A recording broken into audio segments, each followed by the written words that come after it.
Hello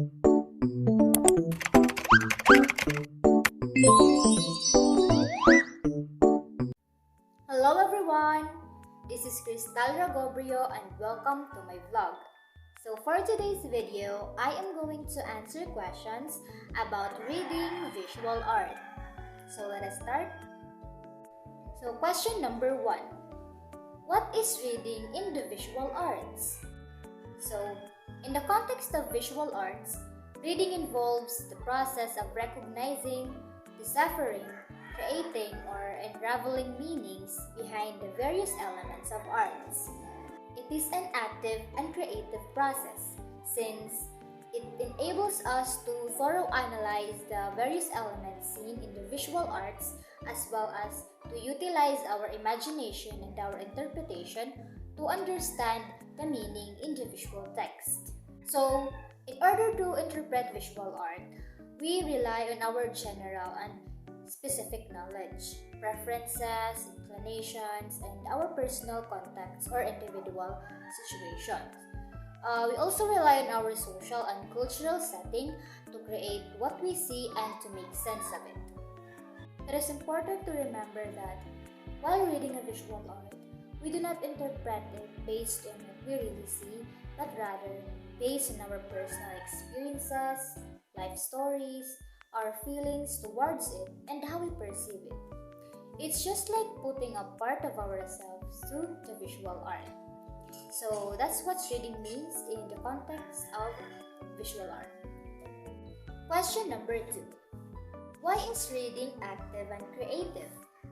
So, the reading process becomes active because it triggers our general and specialized knowledge of the things we already know about the pieces in the visual art.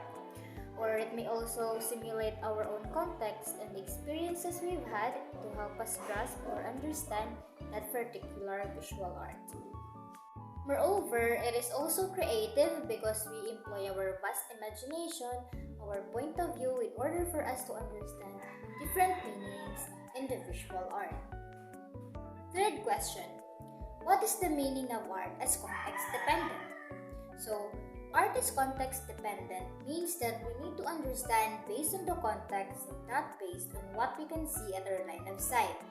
As a result, it is not possible to guarantee that there is a single correct method of comprehending visual art because everyone has different personal experiences and different worldviews. So, we must acknowledge that understanding visual art is context dependent and it greatly depends on its surroundings or environment.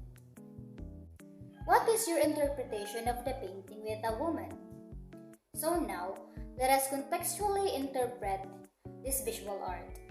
So for me, the woman in the middle is someone who is going through some serious problem. The paddle that she is holding is her strength or her way of choosing a path. The gray ocean represents the obstacles in life. So upon observing, she is paddling diagonally towards the right side of the picture where we can see a brighter and a lighter color. Which means that while she is going through some problems, she decided to make the right decision in her life, to fight and to keep moving forward in order for her to cope up with her circumstances. So, it is necessary for us to activate our personal sentiments or experiences and general knowledge. We have to gain flashbacks on how we perceive the world we live in so that we can construct meaningful interpretation based on our own experiences for a certain visual art. What are the things to consider when reading art? First, actively engaging with our environment than simply reproducing everything in our line of sight. We should observe things and interact with our surroundings rather than merely duplicating everything in our field of vision. Since it is an active process, we apply our inner insights to be engaged in the reading process. For example, if you see a visual art piece, you may interpret it based on what is going on around or what is going on around the visual art piece aside from interpreting it solely based from what you actually saw.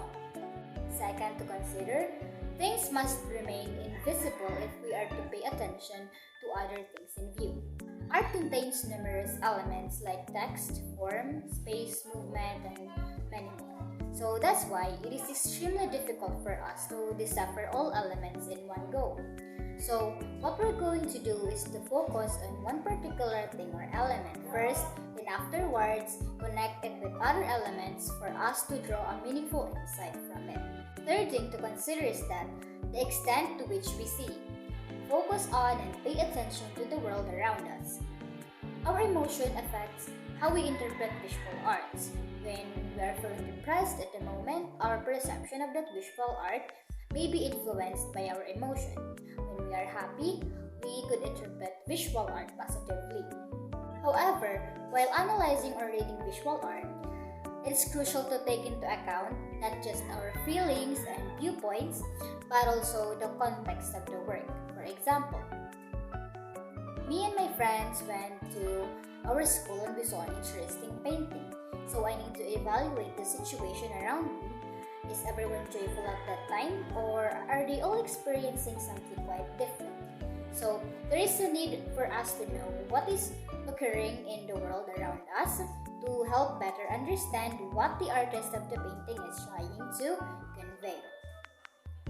What is the concept of cultural literacy? It refers to a general familiarity with and an ability to use the official and unofficial rules, values, genres, knowledge, and discourses that characterize cultural fields. In this sense, it is not just familiarity with a body of knowledge. It also presupposes an understanding of how to think and see in a manner that it is appropriate to the imperatives of the moment. So, meaning, cultural literacy is understanding the context based on the cultural norms of a specific culture. Occasionally, there are visual arts that are culturally sensitive or that could be connected to the creator's culture. So, there is a need for us to acquire a high level of cultural literacy so that we could dive deeper into the meaning of the artist's work of art. For example, in this painting by Herelia, without being culturally sensitive, at first glance, someone would think that this man in the painting is cooking because the yellow stuff there looks like cooking pots, and it looks like he's wearing a chef hat. However, with cultural literacy in mind, we can directly point out that the visual art actually pertains to a Moro man playing the Pulintangongs, which is indigenous to the Sulu and Maguindanao Islands. There are also cultural and societal justifications for the aspects included in every work of visual arts. So that is when our abilities in terms of cultural literacy or understanding will be put to use. So, what are the techniques in reading art? Selection and omission. Every act of looking and seeing is also an act of not seeing.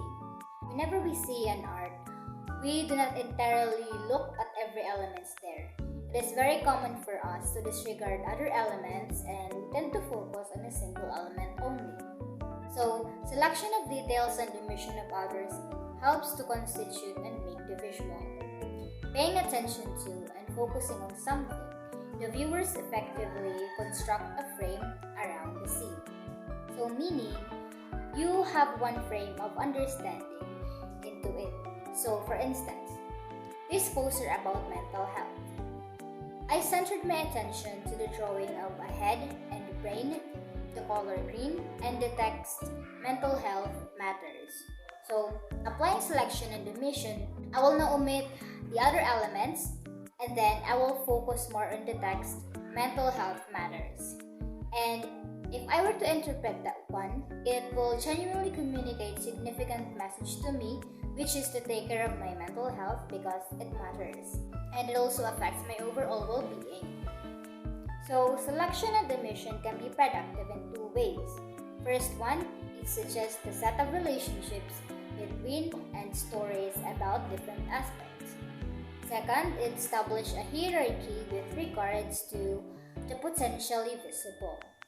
If we return to the poster, the first item in my hierarchy is the statement mental health matters because I would like to place more emphasis on that first.